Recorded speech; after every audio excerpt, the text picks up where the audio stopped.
Hello, this is Allie with the Perception Trainers, author of The Perception Diet, and today we're going to talk about how to heal and how to integrate your mind.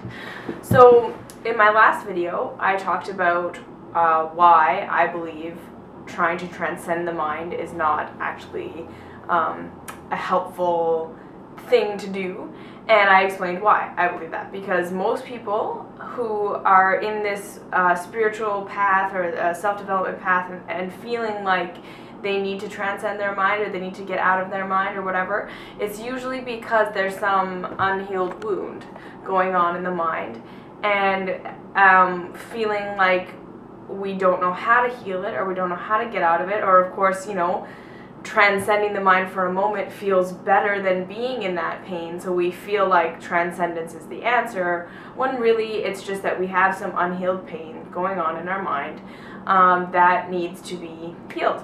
And then I got the question, okay, yeah, that theory sounds really nice, but how do you heal the mind? And I thought, yes, I definitely need to make that video.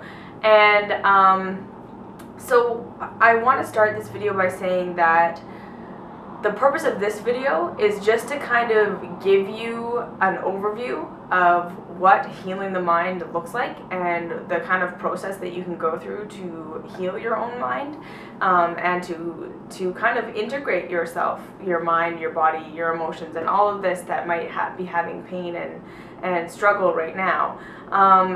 And to kind of paint the picture of the process so that you can start to think about it and you can start to get comfortable with it.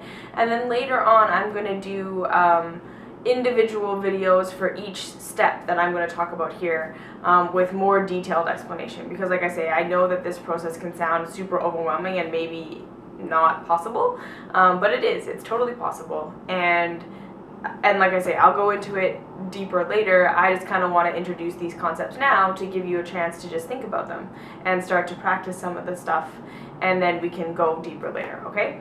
So the first step in healing your mind is really, I think, the most challenging step, because the first step is bringing awareness to the pain.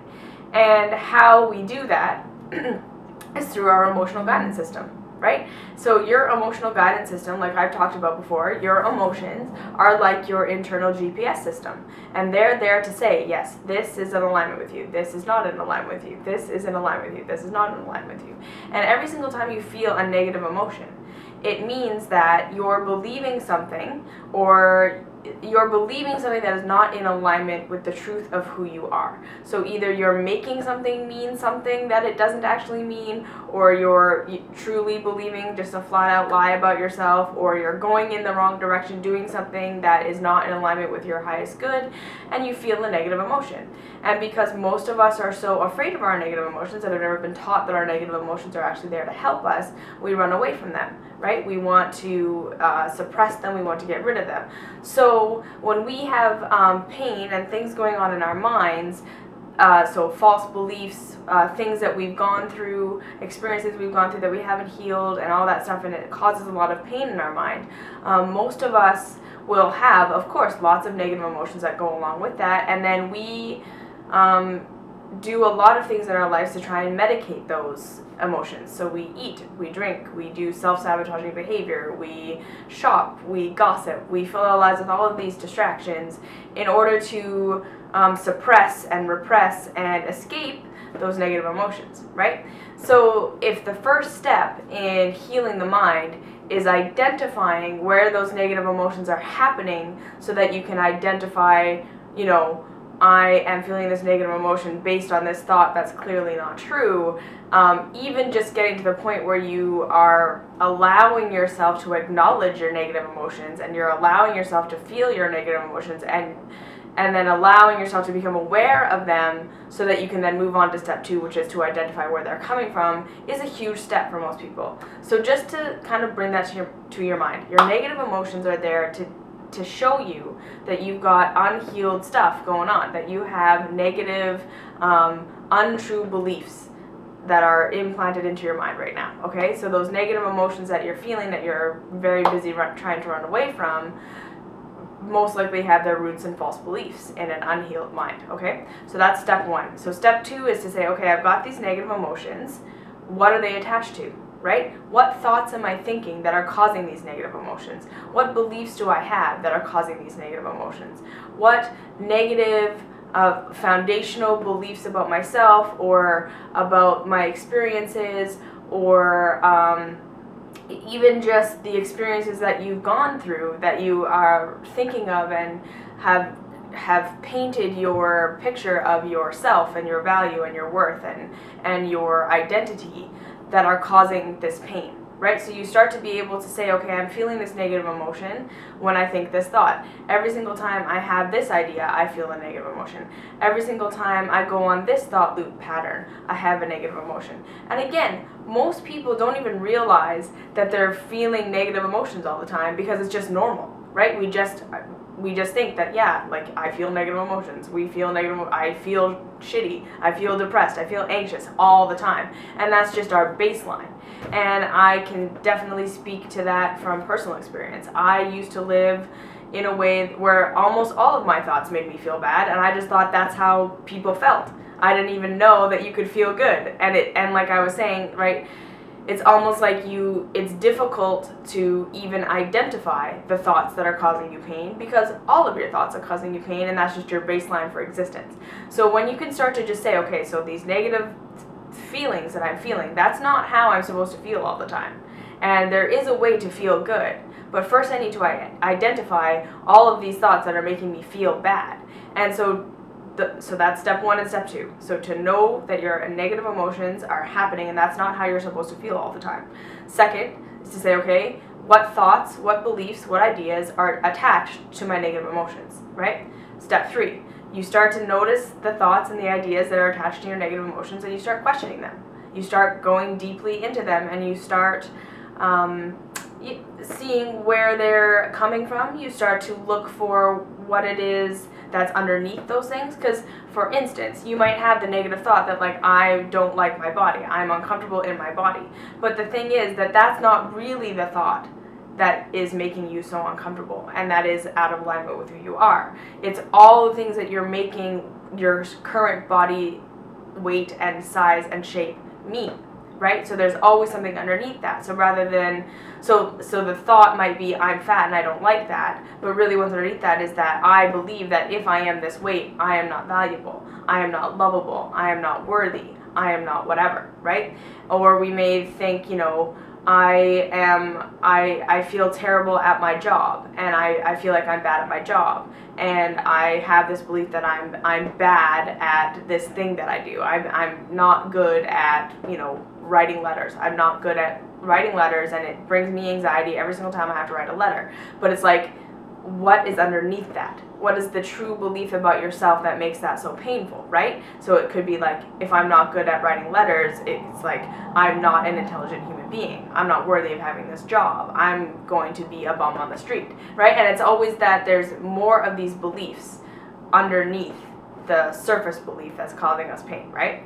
And then step four is to start to question your beliefs. And this is where, especially people who have depression or anxiety or really, really intense negative beliefs about themselves, feel a huge resistance to this. Because a lot of the time we just feel like, these are my thoughts, I don't have control over them. And it's not my fault that I have these thoughts, and it's not my fault that I have these perceptions about myself. And there's all this evidence in the world that's showing me that I'm right to believe this about myself. Like, I failed these tests over and over again. Like, I'm clearly bad at writing. Or, being in this body, I've been rejected over and over and over again. So it's clearly that it is my body. I'm not worthy in this body. And so this is kind of like the critical point in the healing of the mind, where you start to say, you know what, I can continue to believe this stuff, and I can continue to amass evidence for why I'm right to believe this, and I can continue on remembering all the reasons why I believe what I believe, and all the, like I say, the excuses that I have for keeping this belief. But at the end of the day, it's my life, it's my mind, it's my responsibility to take care of how I feel. And that is where the real power comes in, is where you start to say, even though there's evidence to support that my false belief about myself is true, even though I've had experiences that say that it's real, even though other people think this about me, even though blah blah blah blah blah. It's not making me happy. It's not making me healthy. It's not in alignment with how I want to feel. So I'm going to start to choose to question my belief. And that's when you start to say, okay, every single time I think this negative thing about myself, I'm going to say the truth. The thing that I know about myself to be true. And maybe you don't feel like it's true, right? So for me, when I was healing from all of my body dysmorphia and my body is not good enough and therefore I'm not good enough, blah, blah, blah, when I would have a negative thought about my body, I'd be like, I'm good enough. I'm good enough just as I am. And I didn't believe it right away, right? That totally felt not real. But the thing was, that is the truth of who I knew that I was, even though I didn't feel it at the time. And that's how I wanted to feel. I wanted to feel like I was good enough. And so the other thing that I want to say about the negative thought patterns that you have about yourself and the negative beliefs that you have about yourself that cause you all of this pain, they actually show you that how you do want to feel and how you do want to think, because it's the opposite, right? So my belief that I was not valuable because I was overweight, so obviously my core desired feeling was to feel valuable, right? So I started to say, now that I've, trickled down all the way through these steps, I've noticed that I have these negative emotions and I feel them all the time. These negative emotions are connected to how I think about my body, and these thoughts about my body are actually much deeper than just my body, and it's showing me that I believe I'm not valuable because I have at this body weight, and this is really the thought that's at the bottom line of what's making me so unhappy. And even though I have all this evidence to support that this is true, I'm going to choose to believe that I'm valuable. And I'm just going to start to tell myself that I'm valuable. And every single time I have this negative thought, it's an opportunity for me to replace it with the truth of how I do want to feel and how I do want to think about myself. So I started to think, I'm valuable, I'm worthy, I'm valuable, I'm worthy, I'm good enough, I don't have to change, I don't have to be anything different than what I am right now, I'm valuable, it's okay. And so when you get to that place, you can start to just take responsibility for yourself. And that's really where healing happens, is when you start to take responsibility for your own thoughts and your own mind. And it doesn't matter how many people told me that I was not valuable because I was overweight. It didn't matter how many people told me I wasn't valuable because this and that and whatever. Because at the end of the day, it's my mind. It's my decision to choose whether I believe something good about myself that makes me feel good about myself, or I believe something bad that makes me feel bad about myself. And I'm the only one that has to live with that choice, right? So I took responsibility, and that's step forward. You take responsibility for your own thoughts, and you start to question your own thoughts over and over and over again. And then step 5 is just to do it over and over and over and over and over again until it becomes your new default. Until it becomes the new way that you think about yourself. And I can tell you from personal experience, it's fully and completely 100% possible. I have changed my default thoughts about myself. And I know that this is true because even when I'm not thinking about it, I'm not in any kind of space of like, I wonder how I feel about myself today. And if someone like spontaneously comes up to me and is like, Allie, give me one word to describe you, I would say awesome. And that's the first thing that comes to mind. And it's not that I'm like, thinking I'm this perfect, completed human being that's just like ascended and like has to improve on anything or anything like that. But it's like I have a generally good feeling about myself. I have self-esteem, and that was not natural. That did not come inherent to me, and that was not given to me by anything. And I come from a long, long history of hating myself. And I don't feel that way about myself anymore. And it's just because I did this process and then I stuck with it, right? I took responsibility for myself. I questioned my thoughts over and over and over again until my default thoughts changed. And that's how it happens. It's not magic, and it's a process, and it takes time, and it takes a lot of responsibility. It takes giving up blaming other people and blaming your circumstances and blaming what happened to you, and just saying that this is my mind, this is my life, these are my thoughts, and I'm going to invest the time it takes to get to a place where I love myself because I deserve that. And maybe I don't believe that I deserve that right now, but I want it, and so I'm going to do it. And so I'm going to do a separate video on each one of those steps to make it a little bit more clear for you. Until then, my book, The Perception Diet, is essentially that. I teach you how to do this step by step by step with actual exercises in the book to help you change your beliefs. And it's definitely set around negative body stuff, but you can use it if you have negative thoughts about yourself on anything. Because the thing is, you can just, instead of focusing on your body, you can just substitute in the thing that makes you feel bad about yourself and use the exercises that way. So you can find that at theperceptiondiet.com. Find me on my website, Perception Trainers, on Facebook, Perception Trainers, Instagram, Urban Fruit Bat. Like, subscribe, share, comments, questions, video requests below. I love hearing from you, and I'll see you in the next video, okay?